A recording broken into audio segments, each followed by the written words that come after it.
আপনি 21শে জানুয়ারি Indian secular ফ্রন্টের উদ্যোগে কলকাতা শহীদ মিনার ময়দানে অধিকারের মহাসমাবেশে যাবেন, না আপনার হিয়ারিং এর ডাক পড়েছে ব্লকে যাবেন, এই নিয়ে অনেকে দ্বিধাদ্বন্দ্বের মধ্যে ভুগছে।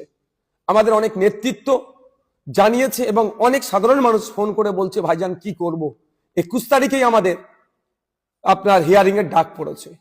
আমি আপনাদের জানিয়ে দিই, আপনার নির্দ্বিধায়, কোনো ভয়ের দরকার নাই, 21শে জানুয়ারি কলকাতা শহীদ মিনারে আমাদের ডাকে যে অধিকারের মহাসমাবেশ হচ্ছে ওখানে উপস্থিত হন। আর আপনারা কি করবেন, তাহলে একটা চিঠি তৈরি করুন। চিঠিটা আপনার ব্লকের যিনি ইআরও আছে, ইলেকট্রাল রেজিস্ট্রেশন অফিসার, তারকে দিন। সেই চিঠির নমুনা এই ভিডিওর কমেন্ট বক্সে দেওয়া হচ্ছে।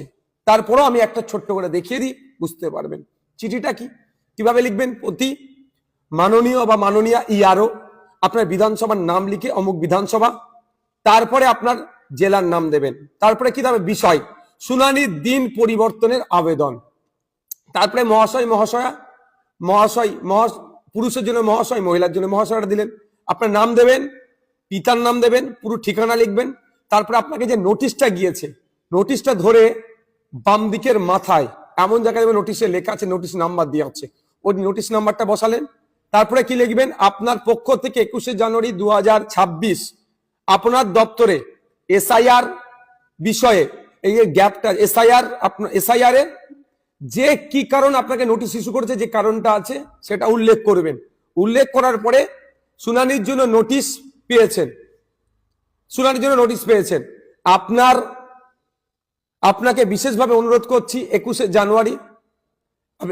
জানুয়ারি 2026 বুধবার অনেক আগে থেকেই আমার একটি গুরুত্বপূর্ণ অন্যত্র প্রোগ্রাম রয়েছে।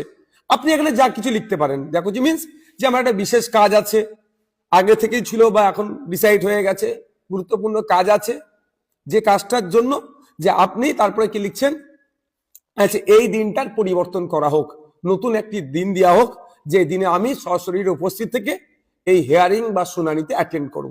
তারপরে ধন্যবাদ সহ আপনার সই করে দিলেন তলায়, যেদিনকে অর্থাৎ সোমবারই আশা করব, সোমবার কি মঙ্গলবার খুব বেশি হলে টার্গেট করবেন, জমা দেবেন, তারিখটা উল্লেখ করে দেবেন। দুটো কপি হবে, একটা ইআরও স্যার বা ম্যাডাম নিয়ে নেবেন, আর একটা আপনার কাছে থাকবে রিসিভ কপিটা।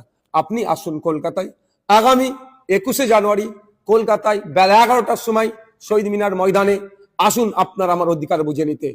ফেক এসটিএসসি সার্টিফিকেটের নামে যেভাবে প্রকৃত এসটিএসসিরা বঞ্চিত হচ্ছে, এই হয়রানি বন্ধের জন্য, নতুন ওবিসি সার্টিফিকেট দিয়ে মমতা ব্যানার্জি যেভাবে মুসলিম সম্প্রদায়ের সাথে দ্বিচারিতা করছে, বৈষম্য করছে, এটা বন্ধের জন্য, ওয়াকফ সংশোধনী আইন প্রত্যাহারের জন্য, আর সর্বোপরি এসআইআর এর নামে রাজ্য জুড়ে যেভাবে অহেতুক ভোটারদেরকে হয়রানি আতঙ্কিত করা হচ্ছে, এটা বন্ধের জন্য, এবং সাথে সাথে স্কুল সহ মাদ্রাসা শিক্ষা প্রতিষ্ঠানগুলো শিক্ষক শূন্য অবস্থায় চলছে, পর্যাপ্ত পরিমাণে শিক্ষকদের শিক্ষার পরিবেশ করিয়ে নিয়ে আসা হোক, এবং যে নয়া শ্রম কোড নিয়ে এসে কেন্দ্রের বিজেপি সরকার শ্রমজীবী মানুষদেরকে শোষণ করছে, সেটা বন্ধের জন্য, এবং যে শিক্ষিত বেকার যুবকদের হাতে কাজ তুলে দেওয়ার লক্ষ্যে এই ধরনের 10টা পয়েন্টের উপরে সব আরো পয়েন্টে আলোচনা হবে।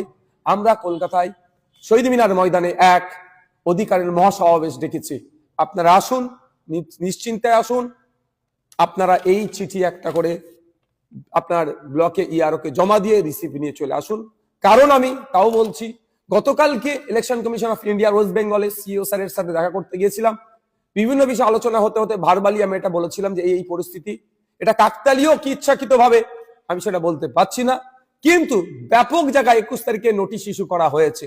আমরা মনে করছি বা আমাদের কর্মী সমর্থক মঞ্চে যে আইএসএফ এর প্রোগ্রামকে ভুলণ্ডিত করার জন্য দিকে দিকে যেমন তৃণমূল কংগ্রেস মিটিং মিছিল ওই দিনকে রেখে মানুষকে হয়রানি করার চেষ্টা করছে, একইভাবে এই নোটিশ ইস্যু করে মানুষের যাতে না আসতে পারে সেই রাস্তা বন্ধ করার চেষ্টা করছে। তারপরেও সিইও স্যারের সাথে কথা বলেছি, তিনি জানিয়েছেন এই ধরনের অ্যাপ্লিকেশন করলে, চিঠি লিখে জমা করলে প্রত্যেককে অল্টারনেটিভ ডেট দেওয়া হবে। সুতরাং আপনারা নির্দ্বিধায় আগামী 21শে জানুয়ারি কলকাতার শহীদ মিনার ময়দানে অধিকার সমাবেশে বেলা 11টার মধ্যে উপস্থিত হবেন।